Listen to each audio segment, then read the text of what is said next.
is the content people want. This is what they want to see. It's like when I go to a sales podcast, I want to watch someone eat sardines. I want to watch somebody eat Belarusian sardines. Oh, God. All right, here we go. Not that bad, huh? Seem like you're okay. Oh, it's very smoky. Yeah? Yeah, it covers up a lot of the like nastiness of it.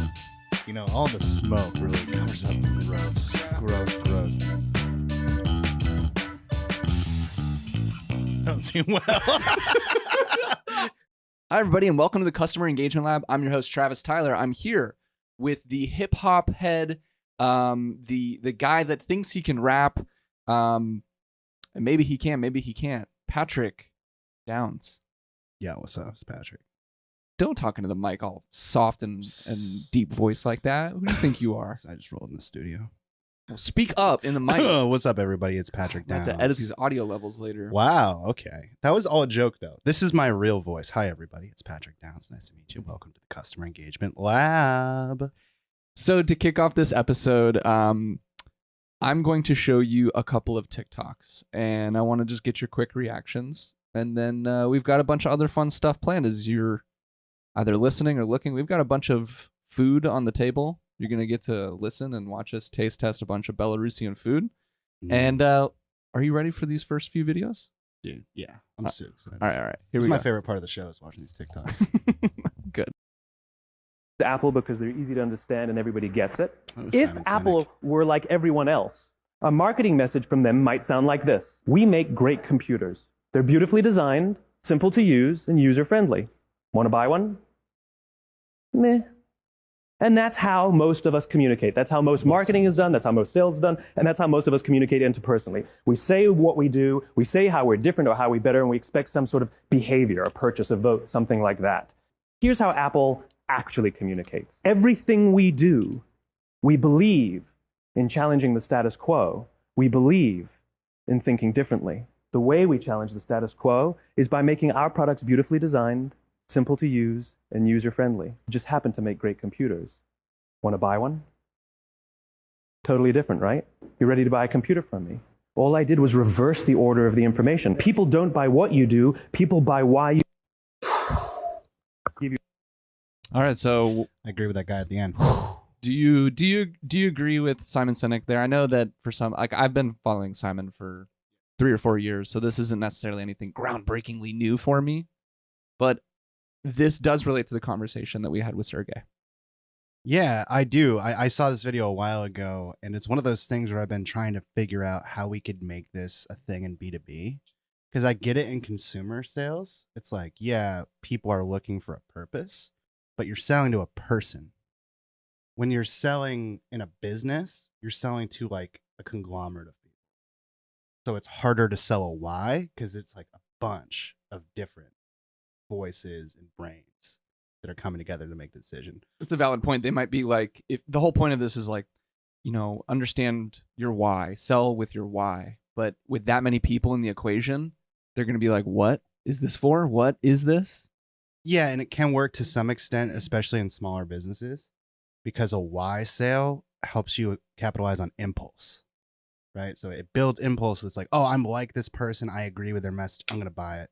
But if you have a $100,000 product and 10 people have to evaluate it at the beginning and then 20 and then a huge board of people, I don't know how that applies. Damn, maybe we have to hit up Simon and be like, Yo, Simon, you ever sell an ERP system? Mr. Sinek. I'm sitting here like I'm better than Simon Sinek. Like, just idiot, Simon Sinek. What have you even done? But I do agree with it from like a base level. Like, you should always have some emotional core to anything you're selling. Do you want to share those memes with me that I can Yeah. pull up on the screen here? Yeah, so just to give some context to this, Amy Quick is a good friend of mine. Yeah. These posts aren't from her, but she was the first one I talked to that was like, hey, why aren't we selling through memes? People are consuming content through imagery and reference, and sales isn't picking it up. So she started doing it and saw really good results. And I saw 2 posts, Florin, someone we talked about, and Josh Braun, again, someone we talked about. And they both posted images that you can use with a prospect. So let me know when you've pulled up the first one. I've got it pulled up. All right. And the first one is Josh's, right? Or is it Floren's? It's Josh's. Josh's, yeah. So Josh's is just like, hey, this is for a prospect who no-shows a meeting. And it says, John, you want to reschedule our meeting. You want to book it so bad. And then there's like a hypnotist image in the background. Right. So the idea is, haha, make them laugh. And also, please book this meeting again. I love this. Why do you think this would work? Or I- what do you think about it? When I think about why this works, I think back to your conversations and the videos I've seen where Justin Michael talks about how people process information, and they process images and GIFs much faster than they do written text. Even though a meme does have written text in it, his whole, research that he's done and the book that he's written on being able to convey a message and a point in a very quick way, like he does with his Venn diagrams. And I think that is why this works. It's a combination of leveraging the visual part of somebody's brain, and then also using some fun, engaging humor to do so and be relatable and personable. You're also playing into a favorable pattern. I think we talk about pattern interrupts. You want to interrupt a negative pattern, right? Where it's like, hi, this is Patrick from PandaDoc. How are you? Is a negative pattern because that person's like, oh, it's a salesperson. I'm going to hang up on them. Yeah. But a favorable pattern might be when I'm communicating with my brother, I send him images, or we talk in very short messages. You have a brother? No, I don't. Okay. I was just using that as an example. I don't really have family. Cry. But if I did have a brother, I would send him images. Got it.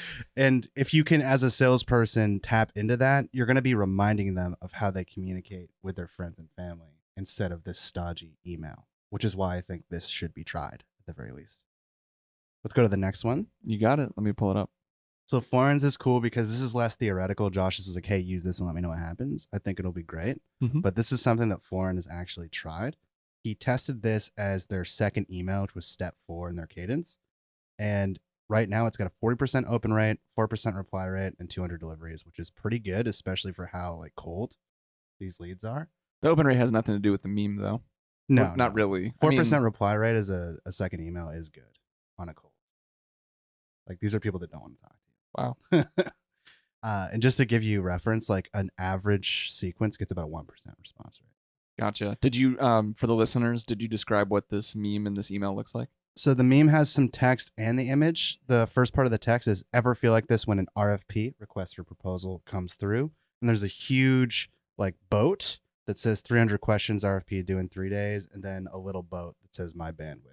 So this is a popular meme right now, right? Because of the Suez Canal. The Suez Canal, yeah. Catastrophe. I think it's it's actually not a little boat. It's it's the it's the excavator that dug the boat out of the bank. That's right.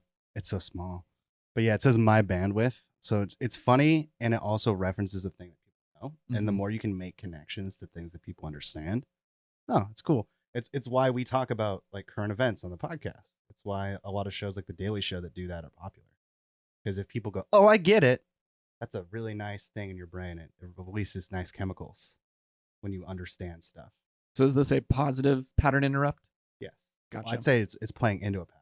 You're not interrupting it. You're just mimicking it. Gotcha. I like this, man. I mean, I've been trying to use memes for a while, and would this work on you? Yeah. Would you at least be like, haha, that's funny? Yeah. You'd at least respond, right? My concern it would with work these, on me if it was relevant, to what I needed. So for example, I got hit up by somebody that was trying to he was like, hey, I listened to your podcast and I was wondering if you needed this podcast tool. Hyper relevant. If you put that meme in there, he would have gotten a response from me. He didn't get a response because I already have a tool that I'm using that I don't. And I was just like, nah, I'm too freaking busy. So yeah, a no response is a good thing, but I'm a little worried by this and even hyper personalization where people will respond because they feel like, oh, I like that, but it's not relevant to them. So they're still not going to book a meeting. So I don't know how effective it really is because it'll get you more no's, which is good, but also not really that good. Like it's like a medium good. There's got to be somebody like Sales Loft that's done some tests on memes and sales emails. But this brings up another point that I've talked about before, which is like we need to be able to track sentiment. Like we have reply rate, 4% reply rate, but like what if all of those were no's? True. Is this a good email? Yeah, I don't know. was thinking more like how many how many meetings got booked from this would be a better measurement. There's some like recruiting tools that have done this, like Interseller has a sentiment tracker that's like this many booked, this many turned to a follow up, this many said no. Nice. Which is really cool. And I'd love to see that in Sales Loft. I know you guys are listening because every time we complain about Sales Loft, like a new update comes out and it's incredible. I want to say good job, Sales Loft. There's been like 40 updates. It's like their engineering team woke up from a nap. Here's everything ever. Do they listen to this podcast? I hope so. We love you. Find out. All right, let's go into this last segment where it's just going to be me and Patrick taste testing some of these foods. How do we want to handle the mic situation? Do we want to ASMR it and like chew into the mic? Yes. Yeah, okay. I'm going to go ahead and stop that recording from the screen. Try to save it here. We don't need the screen anymore, do we? I thought you meant the camera. I was like, yes, eating the goods. I think we should start with the weight. You start with whatever feels right. I'm going to start with this. And if I throw up, I'm really sorry. It's going to stink in here. All right, so let's go ahead and get started with taste testing some of these Belarusian foods. If you're wondering why we're eating Belarusian foods, PandaDoc was founded by two Belarusian natives. Belarus is located over in the Eastern Bloc. I don't know if that's technically correct, but it's over. It used to be part of Russia, but you have Belarus, Ukraine, Czech Republic. When all that shit fell apart, don't come to me for your history lesson. I was going to be like, welcome to the history podcast, citation needed. Anyway, PandaDoc was founded by two Belarusian natives, Makita and Sergey. Sergey is our guest that you'll be listening to right after this. And we miss these guys. We miss our Belarusian coworkers. We have hundreds of them that are living in Minsk, in Ukraine, all over Europe. And we don't really get to see them. We used to get to see them at least a couple times a year where they'd come to the office here in the States and get to hang out with us. So we decided to go to a place called Kiev Deli in Clearwater, Florida, and get a bunch of Belarusian snacks, candies, foods. And so I went in there and I was like, hey, I am looking for some Belarusian foods. And he's like, why? And I was like, I have some Belarusian friends who are coming to visit. And he's like, so you're throwing party? And I was like, yes, I'm throwing a party. And he's like, okay. And I was like, can you help me pick out what foods would make them happy to see at my party?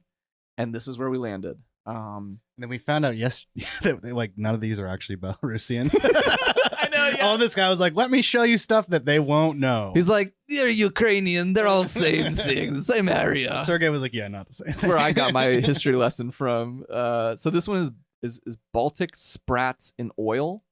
Apparently you're supposed to eat this like it's on like white bread. Yeah, on white bread. Yeah. I think I'm gonna try it with like these little cracker thingies.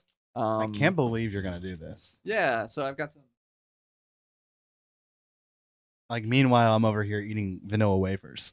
Here's a plate for you. Oh, great. I will say the one time my fish allergy has come in handy is that I don't have to eat these. I'm gonna eat this. Usually it's a bad. Oh, look at all that oil coming out. This is definitely not good for me. All right. You might actually have the first live bomb on the customer engagement lab. It'd be pretty epic. Pretty epic. Please don't. I'm trying to open it, but I don't want it to like oil all over my clothes. My God. I love that you just pointed it towards me. I want oil over my clothes. I'm just gonna say breathe in through your mouth, and oh god, that looks so gross. I can't. You committed to it. Look about it. I'll get you a Chick-fil-A after. Okay, well, while Travis goes and gets the fork, I'm going to tell you about my entire childhood. I grew up in a small town in New Hampshire called Portsmouth. I was born at Portsmouth Regional Hospital. I was a pretty shy kid, pretty normal growing up. I did have an incident when I was about 4 years old when I did you fell get off a into rock. Fish as well when you were 4 years old? Because I did. No, I was just talking about my childhood while you were gone. Oh, okay. All right, so this looks pretty gross. It looks just like sardines in a can. My dad loved eating these. Yeah, I'm just gonna go for it, man. Dude, you're making me nervous over there. I'm fine. It's a big piece. I don't want that big of a piece. Smaller piece. This is like the worst mukbang of all time. But this is the content people want. This is what they want to see. It's like when I go to a sales podcast, I want to watch someone eat sardines. I want to watch somebody eat Belarusian sardines. Oh, God. All right, here we go. Not that bad, huh? Seem like you're okay. Oh, it's very smoky. Yeah? Yeah, it covers up a lot of the like kind of nastiness of it. You know, all the smoke really covers up the grossness.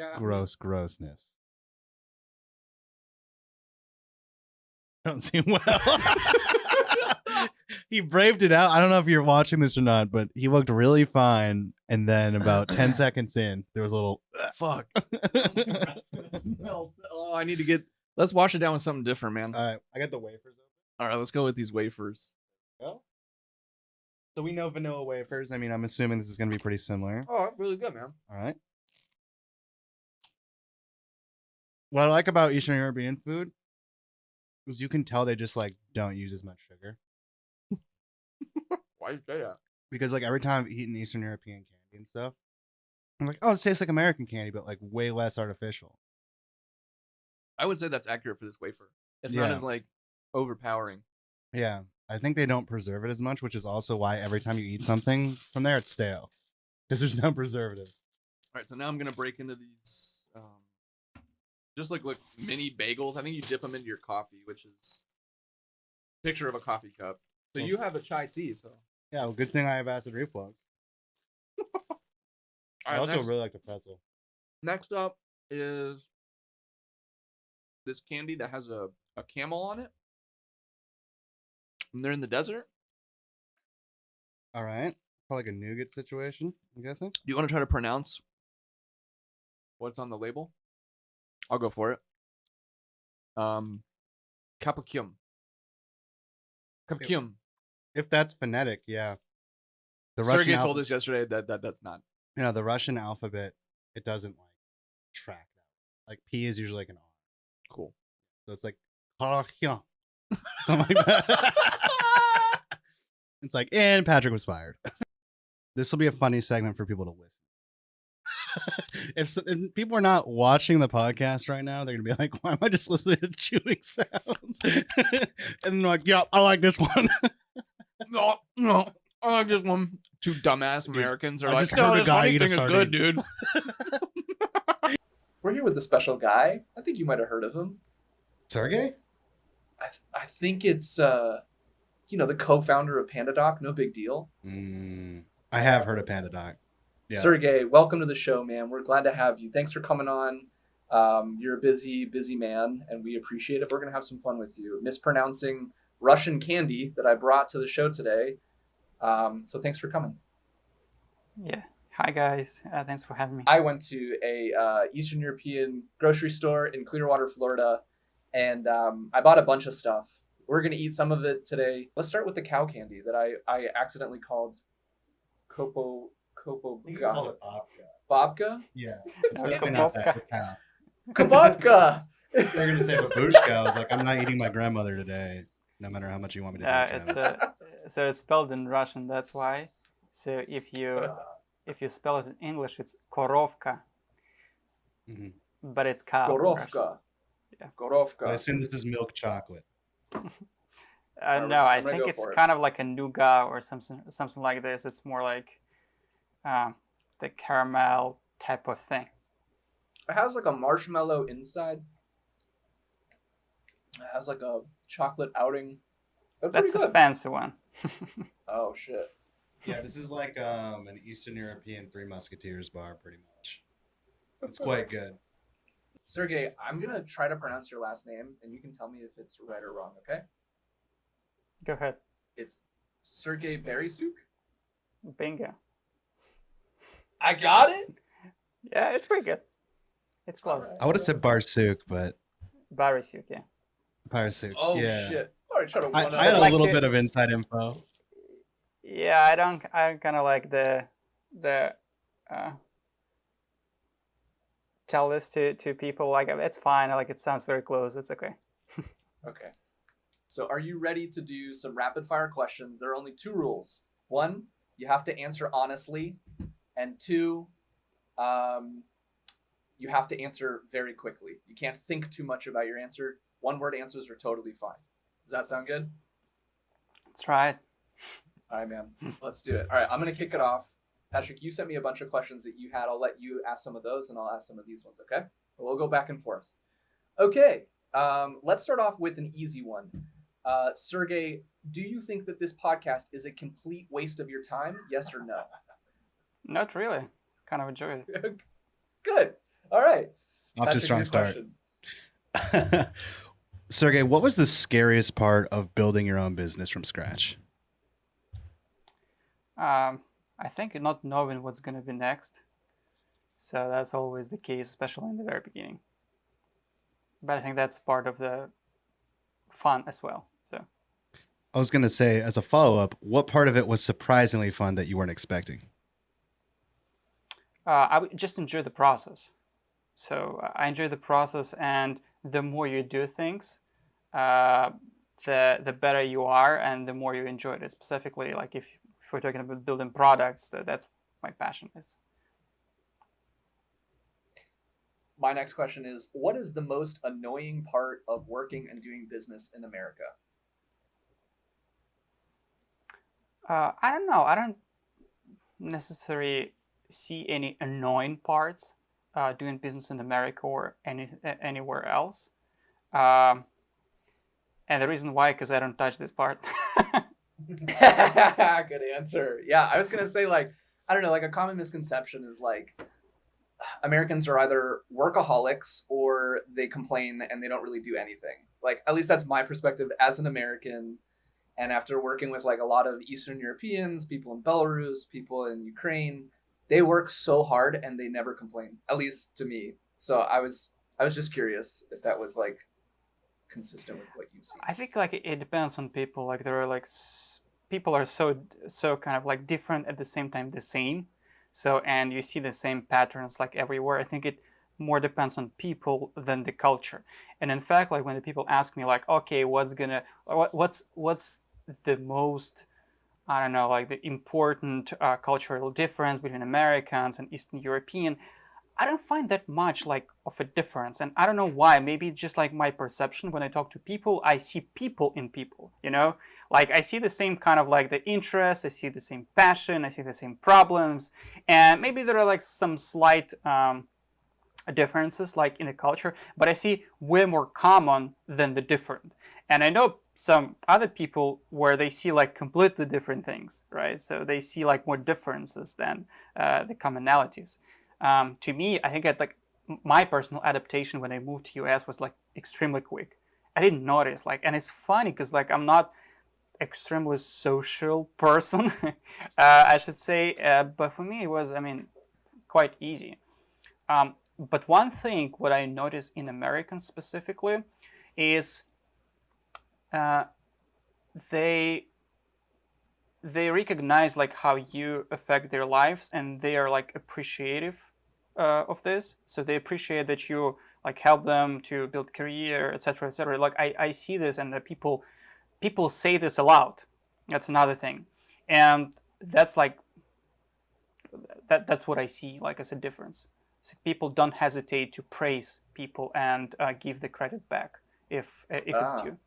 Yeah, I like that. I think the longer I've been at PandaDoc and like working with people out of Minsk, you're right. I agree with you. The longer I've worked here, the less differences I see and the more commonalities I see. I think when you're first new to something, like when I first started at PandaDoc 2 years ago, I was probably like, there's just like, oh, it's a very different culture. There's different things. And then I think I've grown to adopt more of your mentality. All right, Patrick, you're up next. So something I see a lot is a lot of people don't really understand how software engineering or software development works. What is one big misconception that people, maybe even specifically salespeople, have about software development or software developers? I never thought about this, honestly, from this perspective. Maybe because like at that camp, but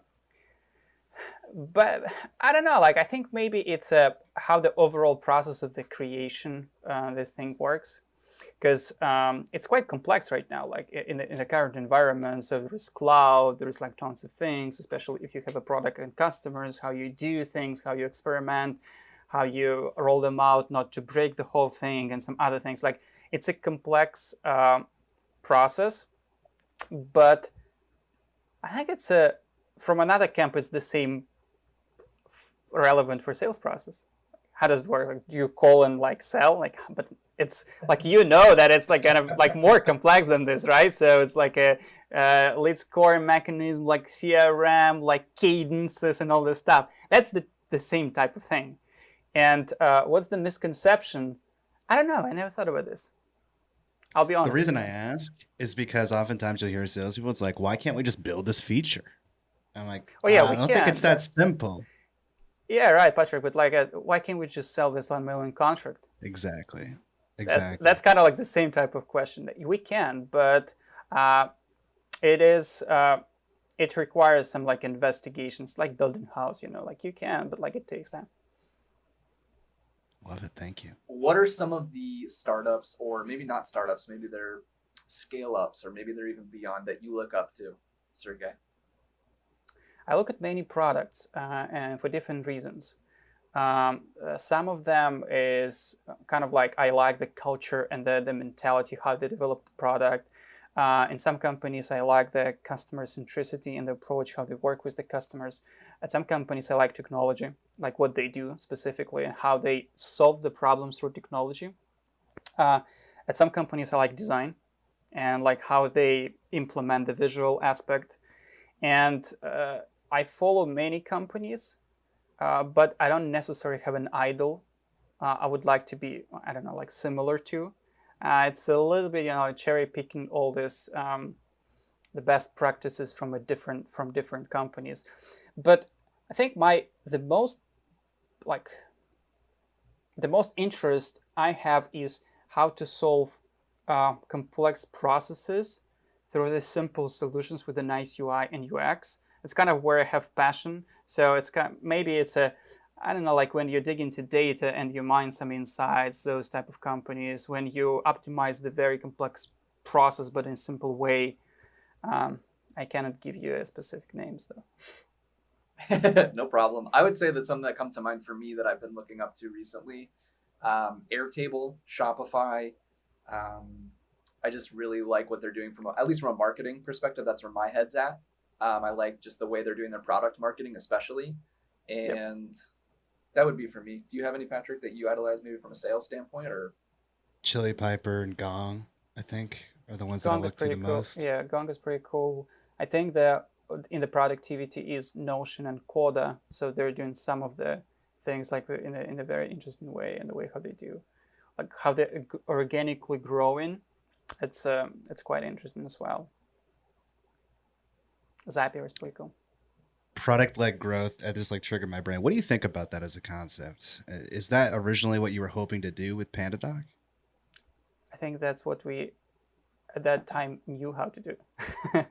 And I think for me it's a key. And the reason why, because it's like a fuel in your car.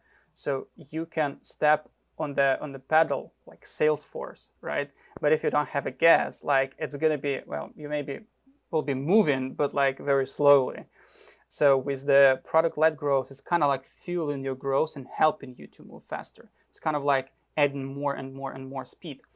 And I think those companies are better suited for success. And the reason why, because it's like a loop. Like it's helping salespeople because people recognize the app, and sales is like getting more and more successful, and it's fueling the next iteration of the product-led growth. It's kind of like going and helping you. And I think we, in fact, have this type of situation at PandaDoc, right? So when it's all connected and it's fueling both growth, like from sales and from the product as well. Does that answer your question? Oh, it 100% does. I mean, product-led That's growth fair. is such a big topic right now, and I feel like a lot of people don't really know what it means. Could you define it? I can define like the way how I understand this and the way how we were Yep. doing specifically at PandaDoc. But there are, in my opinion, like two components: how you're bringing the users into the product, which is basically inbound and growing through SEO, like building this like funnel to get more people in the product through through the organic channels, through the organic interest, through the content, through some other things. And it's like partially marketing, but if you look at the companies on the market like Coda, Notion, so they're doing this through the product, like sharing templates, and that's the similar way how we did, for example, with the document templates. And the second element of the product-led growth, like how you engage with the people, convert them, and grow the companies within the product, through the need, right? So people understand the value of the product, and they're naturally growing within the product because it's helping them. And what I mean by this is I don't know, like engagement loops, retention, conversion mechanism in the product. Because if you have like a very big funnel, top of the funnel, so they're coming to your product and you need to convert in the product.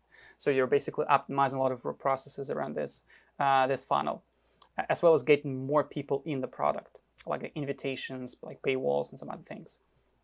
But essentially what is driving this is like, if you're solving a real problem and helping the customer, like ultimately the good product wins. Yeah, that's how I think about it, right? Like you have a product market fit. Your product literally serves a big need for what people are struggling with in the market. That to me is product-led growth, which it starts from the inception of a company, right? Or at least hopefully. That's actually something I wanted to talk to you about a bit, Sergey. Is PandaDoc started as Quote Roller, right? How did you guys transition from Quote Roller to PandaDoc, and what caused that to happen? Yeah, so we built first product, which was called Quote Roller. So we get a lot of praise for name, and the reason why, because like the whole idea was to roll out the quote, and we have like a small roller, which is painted in a document as a logo. But the whole idea was to optimize this process of the creation of the quotes and proposals. So very similar to what PandaDoc does right now for all types of documents. And when we decided to transition to PandaDoc, when we realized what our customers started asking about it, hey guys, how can we change this button from accept proposal to accept a contract? We're like, wait, what are you doing? They're, well, we use Quote Roller for this, and we use Quote Roller for this. And we're like, interesting. We never built this for this type of thing. And then we started looking into those use cases, and we realized that the workflow for different type of documents, even in the sales domain, is the key, and that's what people get value from. So the electronic signature component and step, the creation component and step, data merge component and step, and the integration component and step, they're like crucial for them. So we decided to rebuild from scratch as PandaDoc because it was much wider solution and like targeting way more use cases than initially Quote Roller was built for. The product market fit was so good it fit into other markets. Yeah.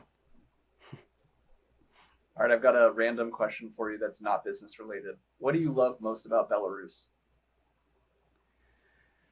I think that's people, directness, and honesty. And to me, Belarus is people. I think I love that about my Bel. Is it Belarusian or Belarusian? Can we? Belarusian. Belarusian. You've been saying Belarusian. You're Yeah. wrong, Patrick. Yeah. It's an old-fashioned way, but it's not correct because before it was Belarussia. It's a part of the ex-USSR. Now the country called Belarus, and now it's Belarusian. Belarusian. I learned something today. Thanks for making me look a little silly. I need that. I need to be humbled. That's okay. Like some people in Belarus call it Belarussia. So Okay, I feel better. I've heard it both ways. Yeah. Let's see. Oh, Patrick, you had a fun one. Which one? It was, what's the most irresponsible thing you've ever done? quite responsible person, you know. Good answer. I mean, I was gonna No, say like your 'cause, car like, is pretty cool. like even if I try to remember something like from my past, I probably wouldn't be able to find it because I'm a pretty responsible person, like from a very from childhood.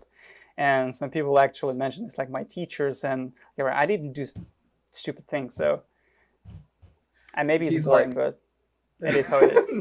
Sergey was like showing up to his like elementary school classes with like a briefcase, and he's like, Well- "I'm ready for school now." You nailed it, man. And the reason, like, not the briefcase. It was a folder of the document under my hand, and I was kind of going back and forth when I was 4, so the people called me a director. Oh my god, little director Sergey. You know Maybe who you're director. dealing with right now, right? And then you had a really nice one that I thought you At the ended very on. end. Do you want me to ask it? Sure. It was, so this was Patrick's question. What's the best part about being a father? I like this one. It's like being a founder of the startup, but with the way higher stakes. And the reason why, because like all your decisions, they're like delayed 15 years. And that's quite complicated, I can tell you, because like what you're doing right now, it seems like on the short-term scale, that's okay. I mean, but on the longer-term scale, it may like completely change, and that's hard, but that's enjoyable. Like when you see how they soak in all this information, and then when they make, I don't know, like a decision based on this, and like the way how they interpret the information and what you're teaching them, that's very rewarding, I would say. That's an awesome answer. We're big on like developmental psychology on this podcast, and we talk about it all the time of just like how I think last episode we talked about how your childhood attachment, like how you respond to your caregiver when they leave and when they come, based on like how they respond to your needs, is actually how you end up dealing with like stressful situations. So in sales, you have stressful situations every day. So I mean, we could go on and on, but Yeah, Yeah, usually when I but- get rejection in sales, I just end up crying. Exactly. So, but it's very simple because if you think about on the day-to-day scale, so you need to teach your kids to, I don't know, brush the teeth, right? And there are different ways how you can do this. You can force them to go, like, because you need to do this, right? And more likely, the short-term solution is much easier to do this, like say, hey, you need to do this, like, why? Because I told you so. But on the long-term scale, like you continue doing this for a long time because they just don't realize and understand this, and they kind of don't develop this, like habit and understand this deeper. And moreover, on the longer-term scale, they want kind of have this like critical thinking and like doing things themselves without being forced to do. And that's where the challenge is, like those short-term solutions which may affect the long-term significantly. So. I think that ties in nicely to how you might deal with being a leader or a manager at a company. Like you said, it's actually a lot like making a startup and having all these employees report to you. It's like, yeah, you could come down like an authoritarian figure and say like, we need to do this now. Don't ask questions, just do it because I said so. And it in the short term, it might get that feature, that line of code developed for that feature. But in the long run, it's not going to make your team critical thinkers who are solving problems you yourself didn't even think of. So I see that parallel. I like that. Yep. I saw a video of these parents that were tricking their kid into brushing his teeth. And they brought like, I think an uncle in who had dentures, the teeth you can take out. And then they were like, you want to see what happens to you when you don't brush your teeth? And he like, the guy like sneezed and his teeth fell out and the kid was like, so that could also be why you cry every time you get shut down in sales. I was gonna say that's how I train the new reps. Do the same thing. Do we want to talk about outreach a little bit, Travis? The show is do. about creative outreach. So on every episode, Sergey, we like to ask our guests a couple questions. So the first one is, what is something in your personal life that you bought recently, and how did it go? Like, where you sold really well or marketed to really well, or really poorly? And what was the customer experience like? In my personal life, I usually buy things myself. So I'm not necessarily being sold. And that's kind of like it's more like a self-service, which we'll see it more and more. And I think the sales role will transform into more like consultant and helping to make a decision versus selling necessary, right? Because you're being the expert of the system, and that's what like we have like in PandaDoc in many cases, when the salespeople, they do know product really, really well, and they can demo the product, they can explain the differences, they explain how it can be implemented, and it's not just like like creating a proposal with some price. So our people know our product really well. And so that's why we're getting a lot of feedback from sales team as well. But for me, it's mostly self-service, and I'm doing this like online and myself mostly. Have you bought any? I've heard through the like, I forgot who it was. I think it was Jack or somebody was telling me that you're big into fishing. You bought any fishing equipment? Have you like any new hobbies during the last year of COVID that you ended up buying something big? And why, like, besides just self-serving, like, was the product marketed well, or did you have a good experience, or were you just basing it solely off reviews? Like, we want to get inside of your head. Yeah, the way how I usually buy is I start learning new things. And so when the COVID started, like a couple months ago, I decided that yes, I'm into fishing, and I do a lot of like things like building myself, like building rods, for example, and doing some things. And the reason why, because like I understand what I want, and it's also I have a passion to creating products. It's kind of like both things like coming together. Creating a physical product is slightly different than software. In software, you can fix things. In the physical, if you glued something really well, it's going to be hard to take this and move this a little bit. It's not going to work this way. And that's where I find this interest. And so what I did is I started building the fishing lures. So that's that's pretty good, man. Yeah, that's efficient. That's the first one I built. And the way how I buy is I start learning new things, and usually through YouTube. And to build this lure, so what you need to learn is, so first of all is like the shapes and everything, and then how you work with wood. You buy a bunch of machines. You buy the bandsaw. You buy some other things like you need for this. And then you start like learning how you work with the wires to do this like wiring in this.